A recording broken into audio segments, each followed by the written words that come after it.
उद्धव बाळासाहेब ठाकरे यांनी जेव्हा मुंबईच्या शिवाजी पार्क या मैदानावर महाराष्ट्राचे मुख्यमंत्री म्हणून शपथ ग्रहण केली, तो सोहळा पाहण्याकरता आणि सर्व शिवसैनिकांना हा भव्य दिव्य सोहळा आठवणीत राहावा याकरता शिवसेनेने बुलढाणा जिल्ह्यातील शेगाव येथे छत्रपती शिवाजी महाराज यांच्या पुतळ्याजवळ मुख्य आयोजन केलं होतं।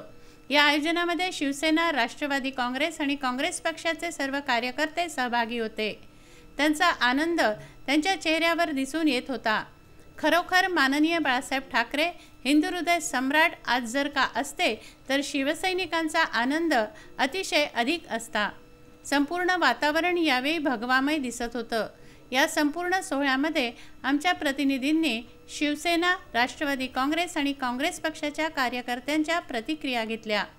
पाहूया त्यांनी काय प्रतिक्रिया दिली त्याची एक झलक। कॅमेरामन समीर देशमुख सोबत महेंद्र मिश्रा, विदर्भ न्यूज, बुलढाणा।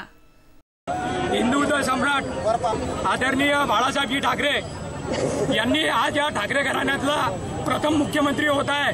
त्यामुळे सर्व शिवसैनिकांना आणि सर्व जनतेला याविषयी आम्हाला खूप आनंद होत आहे आणि महाविकास आघाडीच्या माध्यमातून आदरणीय बाळासाहेब ठाकरे यांच्या आशीर्वादाने व शरदचंद्रजी पवार साहेब, सोनिया गांधी यांच्या नेतृत्वात हे सरकार एकदम चांगल्या प्रकारे व शेतकऱ्यांच्या न्याय देण्यासाठी व सामान्य जनतेला न्याय देण्यासाठी एक चांगलं कार्य करेल एवढी सर्व जनतेला आमच्या या सरकारपासून अपेक्षा आहे आणि या अपेक्षेला आम्ही कुठेही दगा जाऊ देणार नाही, हीच आमच्या सर्व शिवसैनिकांची प्रामाणिक इच्छा।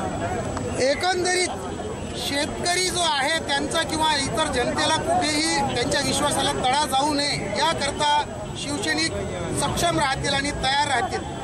खामगाव मतदारसंघामध्ये निवडणुकीत काँग्रेस पक्षाकडून ज्यांनी इथं धुरा सांभाळली होती ते सुद्धा आमच्यासोबत आहेत। शेतकऱ्याला केंद्रबिंदू मानून यांनी या निवडणुकीमध्ये सहभाग घेतला होता। आपण त्यांना त्याच्याच बाबतीत विचारूया की काय लवकरात लवकर शेतकऱ्याला आता तरी मोकळा श्वास घेता येईल का? महाविकास आघाडीच्या निमित्ताने सत्तेत येणारं सरकार हे भारतीय राष्ट्रीय काँग्रेस, राष्ट्रवादी काँग्रेस आणि शिवसेना या तिन्ही पक्ष मिळून गठीत होत आहे आणि निश्चितच शेतकरी, कामगार, सुशिक्षित, बेरोजगार या सर्वांसाठी उपयुक्त असं सरकार हे काम करेल अशी मला खात्री आहे आणि या कालावधीत हे सरकार पूर्ण 5 वर्ष स्थिरपणाने आपलं कार्य करेल अशी मला आशा आहे।